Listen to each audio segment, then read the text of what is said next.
Continuando com a parte 2 do vídeo sobre hormônios, neurotransmissores e enzimas. Agora nós vamos falar especificamente sobre as enzimas.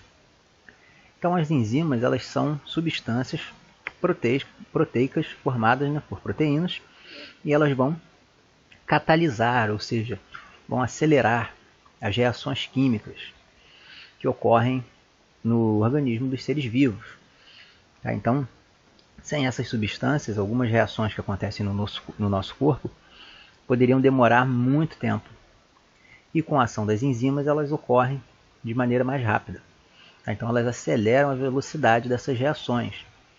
E isso contribui para o nosso metabolismo.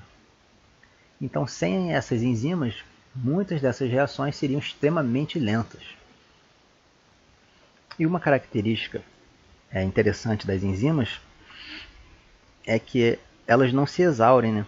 Uma vez ali presentes, elas não vão mudar a sua composição e também elas não são consumidas. Então elas podem participar várias vezes do mesmo tipo de reação, em um intervalo de tempo relativamente pequeno.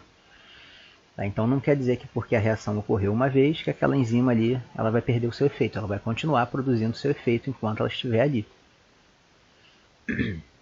Quase todas as reações do metabolismo celular são catalisadas por enzimas. Então é uma classe de substâncias importantíssima para o funcionamento do organismo.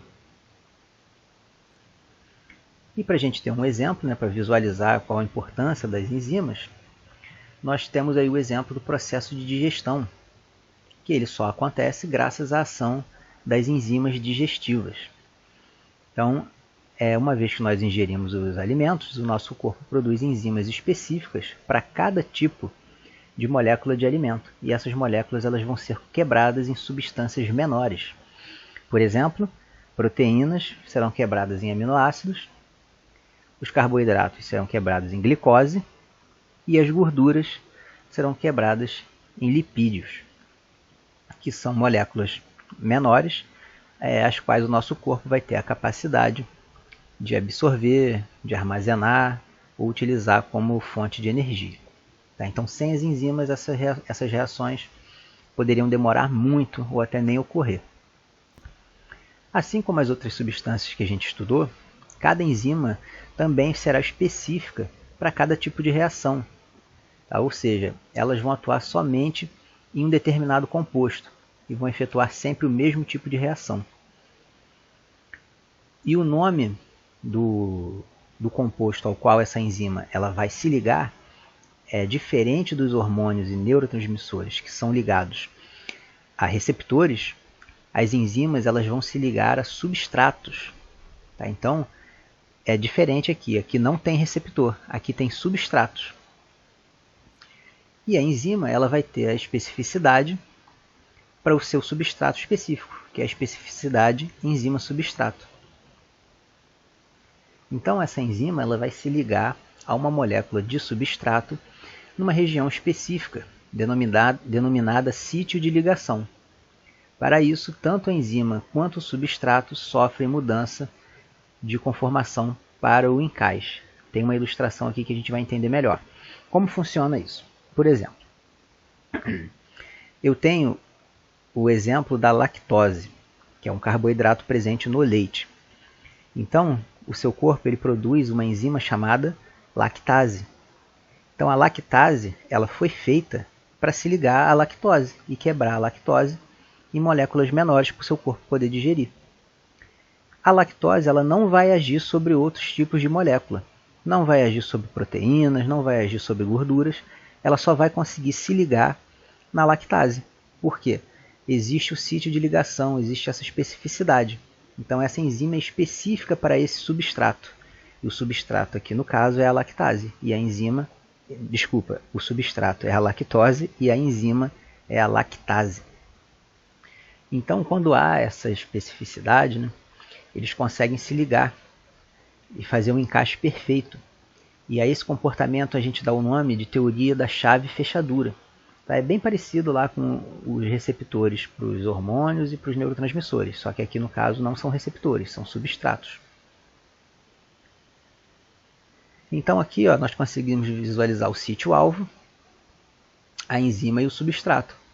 Então, uma vez que a enzima ela se liga nesse substrato, ela consegue quebrar ele em moléculas menores, fazendo assim a reação química.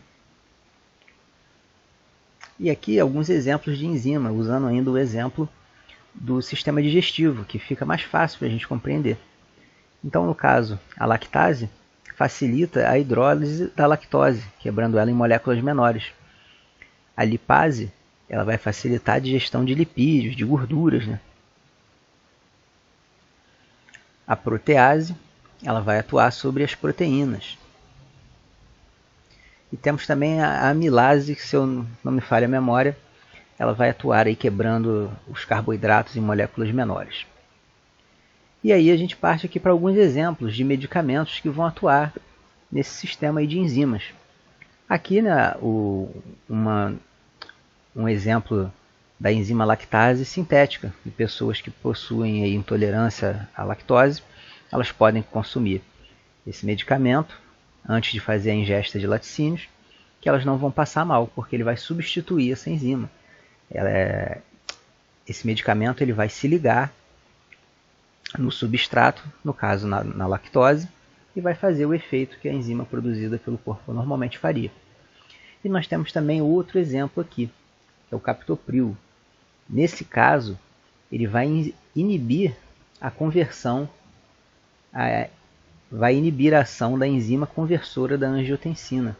Então ele vai bloquear esse processo que converte a angiotensina, que é uma substância que causa vasoconstricção. Então o captopril, se ele inibe uma substância que causa vasoconstricção, tensiona os vasos sanguíneos, qual vai ser o efeito dele? Ele vai promover vasodilatação. Logo, a pressão arterial tende a abaixar com o uso desse medicamento.